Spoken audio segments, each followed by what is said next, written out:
Debo comenzar con una formalidad, pero la formalidad tiene mucho sentido en esta ocasión. Ustedes saben que este acto forma parte integral de una sesión especial de la Academia Nacional de Letras. Y al inaugurar esta sesión tan especial, me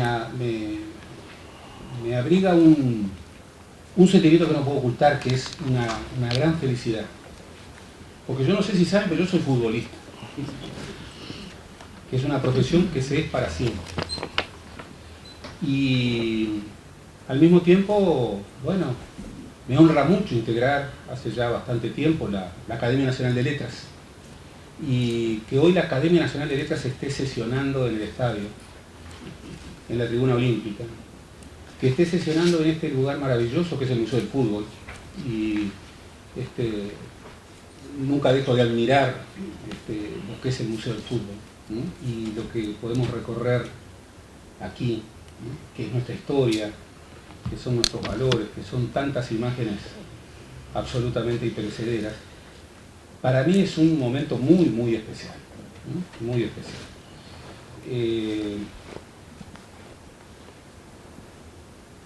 Me preguntaron estos días, bueno, el fútbol como generador de lenguaje, ¿y esto qué significa? Esto es a contracorriente.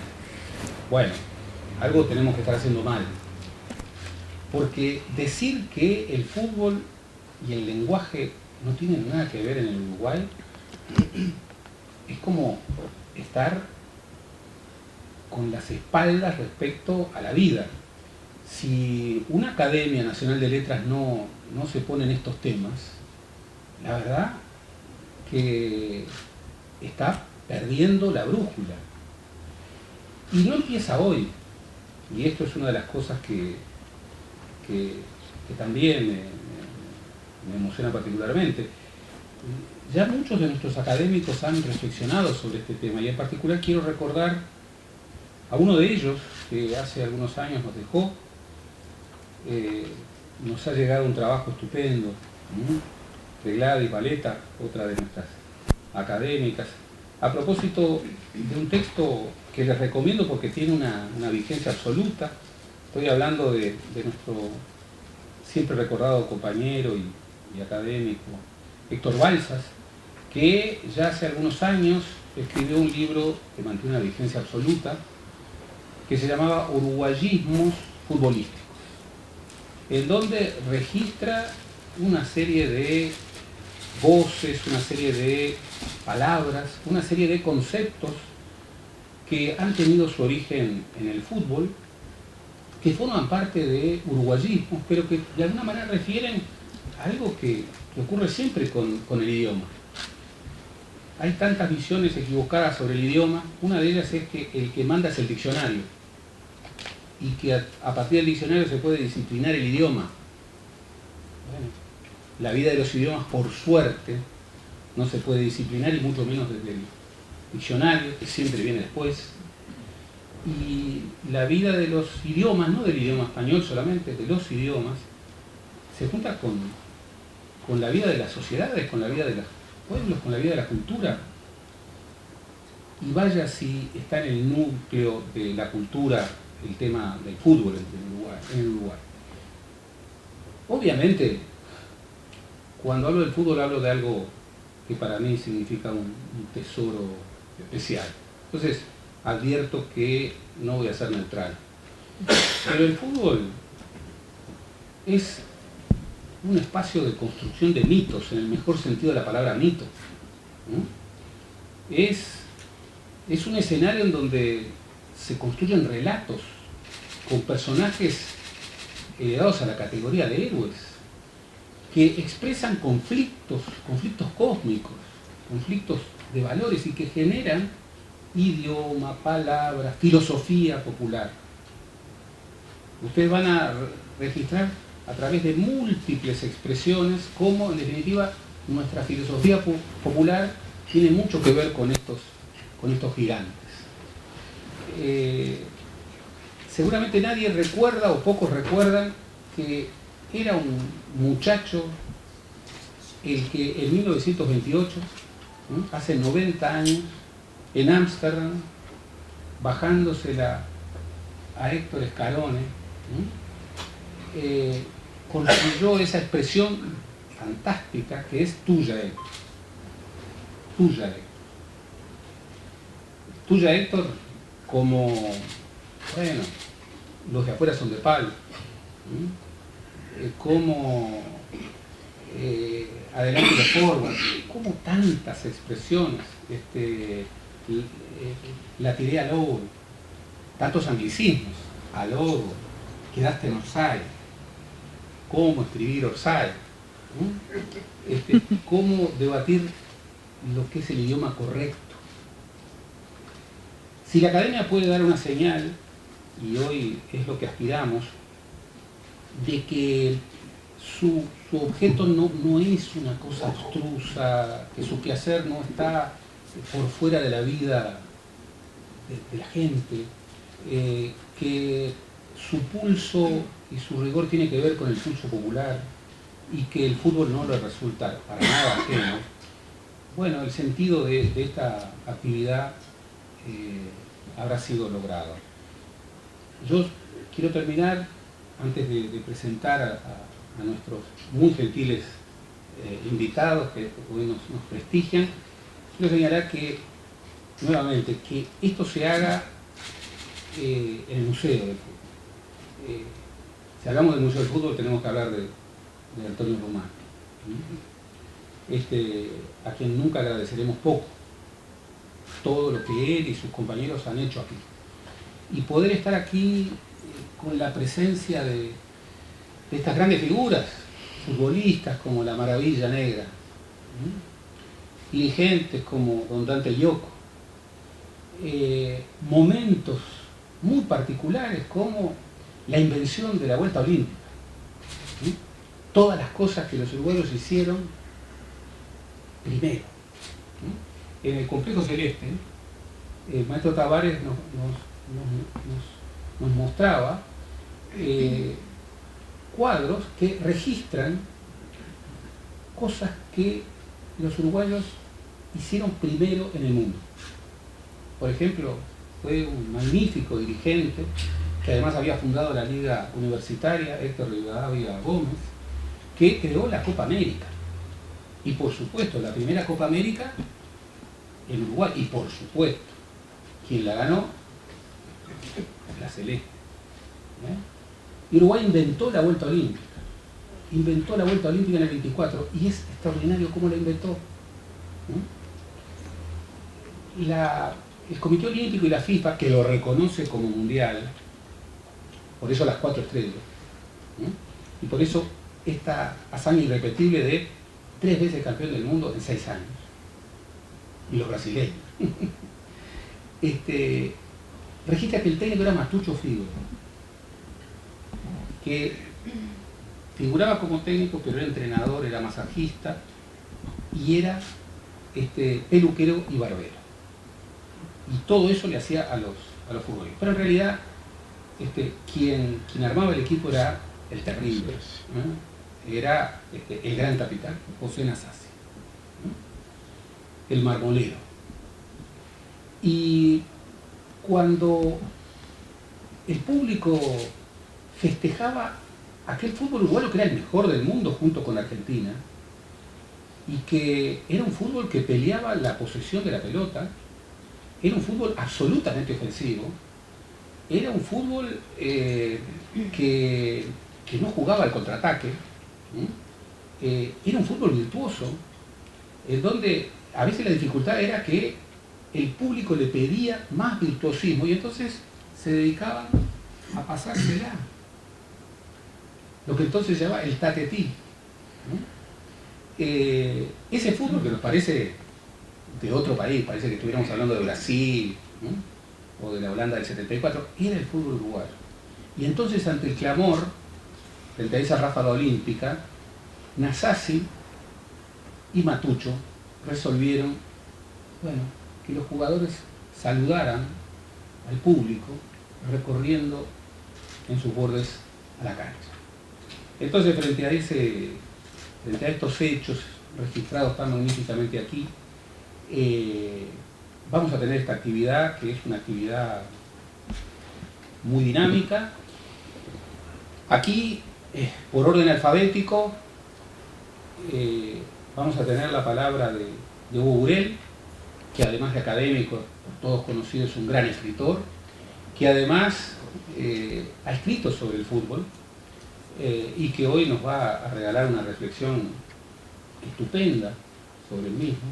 Vamos a tener a Alfredo Chandi, periodista, disculpadme Alfredo, historiador del fútbol, erudito del fútbol y subsecretario nacional en estos momentos del deporte en Uruguay.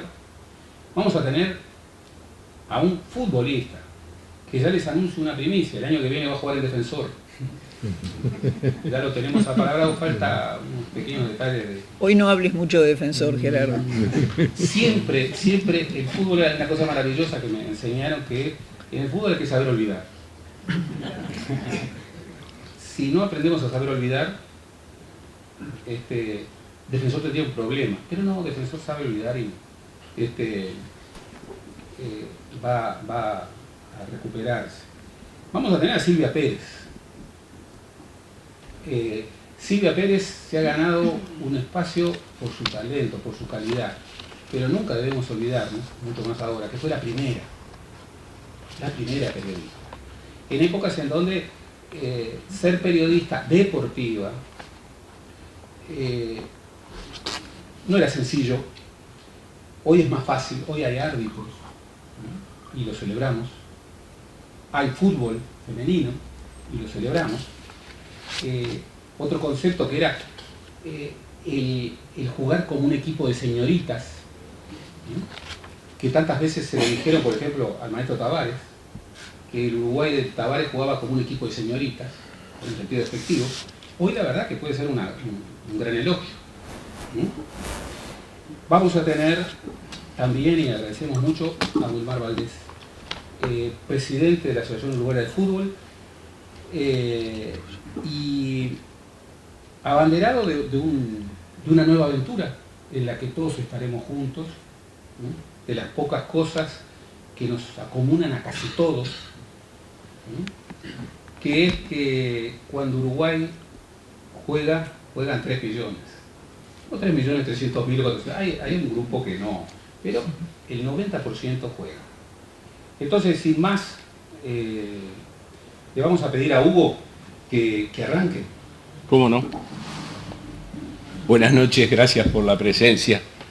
Saludo a mi barra personal, mi papá de 96 años, que me llevó al fútbol por primera vez cuando tenía 5 años, Elina, mi hijo Julián y mi sobrino Andy. Gracias. Bueno, empiezo. El título de esta mesa redonda me habilita a agregar una S entre paréntesis y establecer así una primera reflexión sobre la capacidad del fútbol para generar no uno, sino varios lenguajes, a partir de su realidad como deporte, desde el origen que se ubica, por supuesto, en Gran Bretaña y después colonizó el mundo. Aclaro que lo del lenguaje está referido en parte a una condición de jerga o terminología específica de una actividad. Obviamente, el primer lenguaje que generó se produjo en los propios dominios del idioma inglés. Y cuando digo lenguaje me refiero, claro está, a una serie de palabras específicas que se forman o nacen desde la necesidad de nombrar todo lo relacionado con el fútbol y sus reglas. Luego, y como inevitable consecuencia, a un discurso que no es solo futbolístico o referido exclusivamente al deporte, sino que se amplifica y se extiende a otros ámbitos, desde el periodístico al empresarial, pasando por la política y hasta por la moda. Ya la denominación del mismo, fútbol o fútbol, y su traducción literal al español balompié, nos indican el proceso idiomático que el fútbol trajo al habla y a la escritura. No me detendré aquí a reflexionar si los primeros que jugaron con un balón golpeándolo con el pie fueron los británicos. Lo que no ofrece dudas es que en el principio, y ya refiriendo al fenómeno del deporte como actividad física que incluye las palabras que lo describen, nombran y por supuesto, reglamentan, el fútbol no podía tener otro lenguaje que el idioma inglés. Pero, en su afincamiento en cada país al que llegó, necesariamente tuvo que traducirse al idioma del lugar y, consecuentemente, ser apropiado por este. De modo que la función generadora del lenguaje del fútbol se cumplió en cada sitio en donde este fue practicado. Empecemos por la formación básica de un equipo de fútbol. Nombremos al primer puesto de la oncena, el goalkeeper, que se traduce como guardameta, en forma literal, por supuesto, pero luego pasa a ser golero o arquero, o, como se estila en España, portero, o el bien latinoamericano cuidapalos, o simplemente el meta. Fíjense en todas las palabras que derivan del original inglés para designar al puesto más ingrato del fútbol. En España, por ejemplo, el nombre de portero para el goalkeeper ha hecho describir el tiro o remate al arco como el tiro a puerta. Expresión infeliz si las hay. Si hasta tenemos el Día del Arquero, que yo creía que era una expresión jocosa que alude a un día que nunca habrá de llegar o celebrarse. Pues no, tal día existe. Desde 2013, todos los 14 de abril se celebra el Día Internacional del Arquero. ¿Por qué se festeja? El día conmemora el natalicio de Miguel Calero, arquero colombiano nacido en 1971 que atajó en Sporting de Barranquilla, Deportivo Cali, Atlético Nacional de Colombia y en el Pachuca de México. Calero es el futbolista colombiano con más partidos jugados en la historia, 945 partidos. También disputó 6 Copas América para la selección colombiana. Con el resto de la formación de un equipo de fútbol ha sucedido lo mismo. De back pasamos a zaguero, que es el que está en la zaga, es decir, en la segunda acepción de su significado, de acuerdo al diccionario, representa el que está en la parte trasera o retrasada de un equipo deportivo y se encarga, por supuesto, de defender la meta. Después, a marcador central, líbero, stopper o cuevero, como dicen en Argentina, al back izquierdo, o back escoba, como era Juan Vicente Lescano en Peñarol. Después viene el half o medio, que aquí deriva en has, directamente, con J-A-I-S. Y el has de ala, porque en una época el half, el marcador de punta, marcaba el ala. A ver si me entienden. Marcaba el puntero y el entreala. Después vino el marcador de punta. Y después, y últimamente en carrilero. Yo no sé qué es un carrilero. Nunca me pudieron explicar claramente de qué juega un carrilero. Si es hash o es volante. Por supuesto el centro half, que devino en centro medio o centro hash, bien uruguayizado. Luego devino el mediocampista, volante tapón. Y como culminación táctica e idiomática, hoy tenemos el doble 5. ¿Y qué decir del 10? Que ha dejado de ser un número para convertirse en el ente platónico de la calidad excelsa del que lo luce. Dicen que los 10 han desaparecido, como también lo hicieron los 5 y antes el 8. Desde que aquel arquero de Holanda, Jonblad, que jugó precisamente con el número 8 en su espalda, los números que habían tardado mucho en aparecer sobre las camisetas relativizaron su significado y se desvincularon con la posición del que los lleva. Cruyff, el deslumbrante mago del Mundial de 1974, jugaba con el 14. Y en el ataque, de wing a puntero, de insider a entreala, de centroforward a piloto, punta, arriete, los nombres que sean. El puntero ventilador de los argentinos, aquel Gonzalito de Boca que jugaba de puntero izquierdo, que era un poco lo que era el Pardo Abadía en Peñarol de los 60. O el ala tornante de los italianos, Franco Caucio, por ejemplo, en el Mundial de Italia 90. O el doble puntero de la táctica de Mujica y Gesto, cuando subía Mujica y después el otro jugador iba por detrás de él.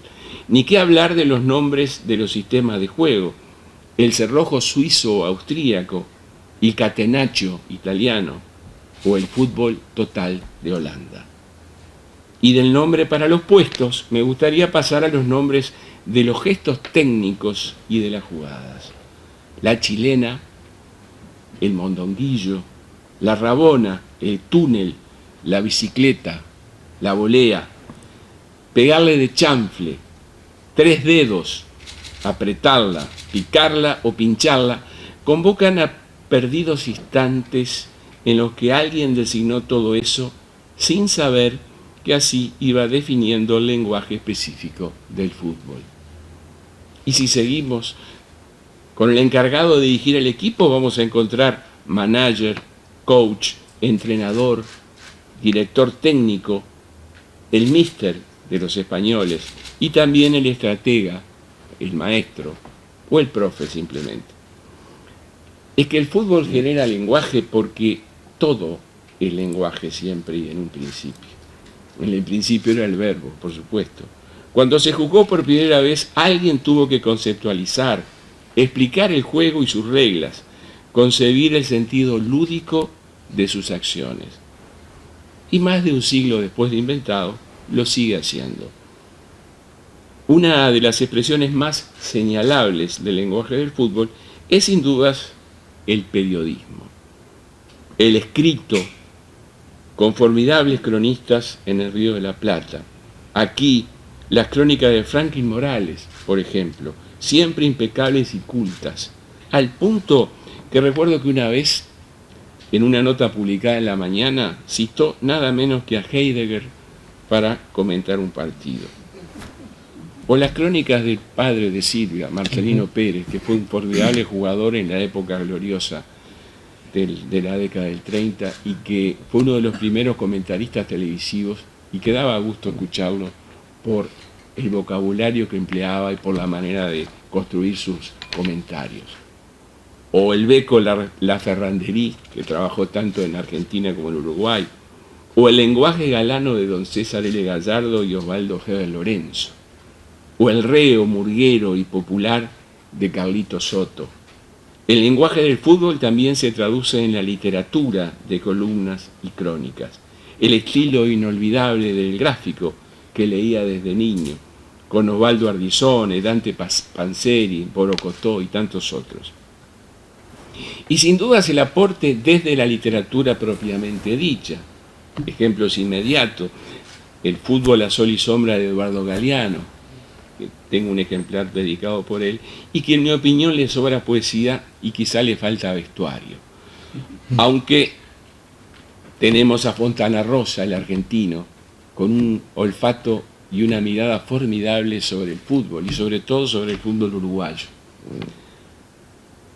Pero justo es decirlo también, nuestras letras se han olvidado del fútbol como tema de su ficción.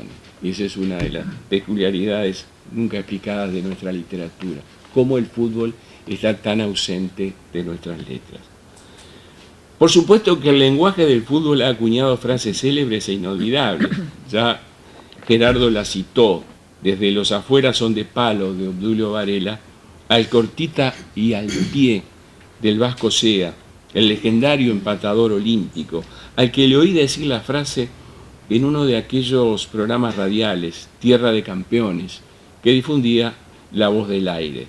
Y antes el famoso Tuya Héctor, de Tito Borja a Héctor Escarone, para dejarlo de cara al gol. O aquel famoso Dejala Juan, del uruguayo Dacala al argentino Juan Brown, para engañarlo imitando la voz del hermano de Juan, Guillermo, y hacerle a los argentinos lo que se dice un gol de avivada, como también de avivada era en la época que recién empezaban a volar aviones por el cielo, decirle al golero, mirá el avión, y el tipo miraba y ¡pic!, le hacían el gol. Pasaban esas cosas, no es un invento. El lenguaje del fútbol es rico en apostillas, frases célebres y comentarios o breves expresiones que logran pasar a la historia. ¿Cómo no recordar aquel chuta Pepe que el técnico húngaro Bela Goodman, de fugaz pasaje por Peñalor, le ordenaba al Pepe Sacía, porque sabía de la potencia de su remate, o sea, del shot al chuta, era un húngaro y le decía, tirá, Pepe, porque vos tirás fuerte. O años después, la desoladora expresión de otro técnico extranjero que pasó por los aurinegros, Petrovic, el serbio que entrenó a Peñarol en 1992. ¿Saben qué dijo después de un partido espantoso de Peñarol? Catástrofo. Petrovic. Los medios electrónicos han tenido también su oportunidad de generar lenguaje y expresiones tan ocurrentes como inolvidables. Desde aquellos scrimmages en el área que describía don Carlos Solé, utilizando para el fútbol una expresión de rugby, porque el scrimmage se producía más, que es el entrevero, es la cosa es confusa, al megatónico de Heber Pinto en referencia a los remates de Pedro Rocha, o la muletilla "el tiempo pasa", casi una reflexión filosófica con la que Lalo Fernández mentaba el progreso de los minutos de un partido. Y por supuesto, el ta, ta, ta de Víctor Hugo Morales, o el rambullé y el cacheté de Kessman. Ni que hablar del genial "Ustedes lo vieron", de Carlos Prieto, nuestro primer relator televisivo que se ahorraba palabras y adjetivos para remitirse con humildad a que los espectadores creyeran en lo que estaban viendo, sin la innecesaria intermediación de palabras obvias que los relatores actuales, con 25 cámaras en los estadios, no deberían abusar en el uso. El fútbol como generador de lenguajes, una fábrica inagotable de frases, expresiones, modismos y adjetivos que hoy merecerían sin duda un diccionario.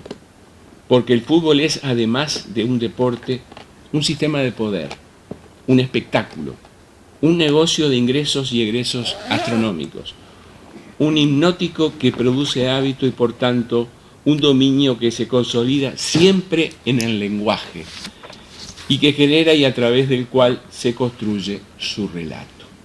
Un relato que siempre bordea la épica, con héroes y hazañas, con luchas casi homéricas, con batallas en vez de partidos, con patrias y naciones involucradas en la disputa y la aspiración manifiesta de perdurar en el comentario del hincha sobre cada incidencia del juego, desde el gol o la atajada al penal mal cobrado o el offside inexistentes. Si dará para hablar el lenguaje del fútbol. Gracias.